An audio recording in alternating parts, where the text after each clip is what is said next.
Coming to Sri Lanka, because Sri Lanka is in South Asia, and Sri Lanka is just now recovering slowly but gradually from an economic crisis. So how does the IMF evaluate the post-crisis era? I mean, we see it as quite remarkable how much there has been a turnaround in the prospects for Sri Lanka. I mean, just 2 years ago, this was a country that was in deep crisis.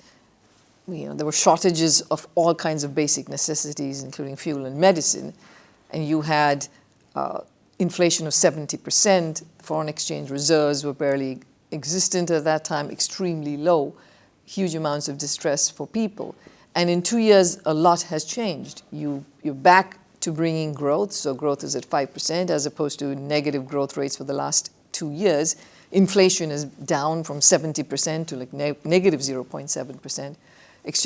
Exchange reserves are being built up. The fiscal situation is much stronger than it was 2 years ago. So we should absolutely recognize that this turnaround is impressive. Now, what is important, of course, is to stay the course. Because while the crisis of the kind that was there in 2022 is certainly subsided and it's much more stability now, it's not the end of the road. There is a lot more that needs to be undertaken in terms of constant reforms in multiple areas to make sure that Sri Lanka never ends back in a crisis like that.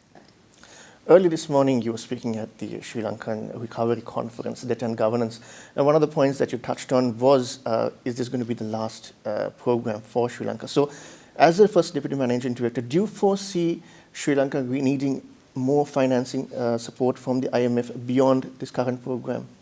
What Sri Lanka will and will not need depends a lot on how Sri Lanka manages these next few years of reforms. I mean, that's important. Now, we have many countries that we lend money to, and it happens once and we don't go back to them again.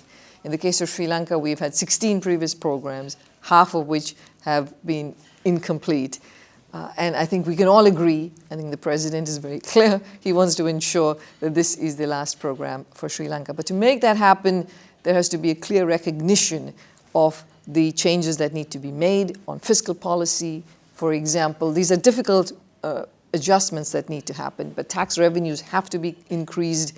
They have increased substantially over the last 2 years, but that process has to continue, widening the tax base, making sure spending is well targeted, improving governance, dealing with corruption. All of that will be important to make sure there's not a reversal back to pre-crisis patterns.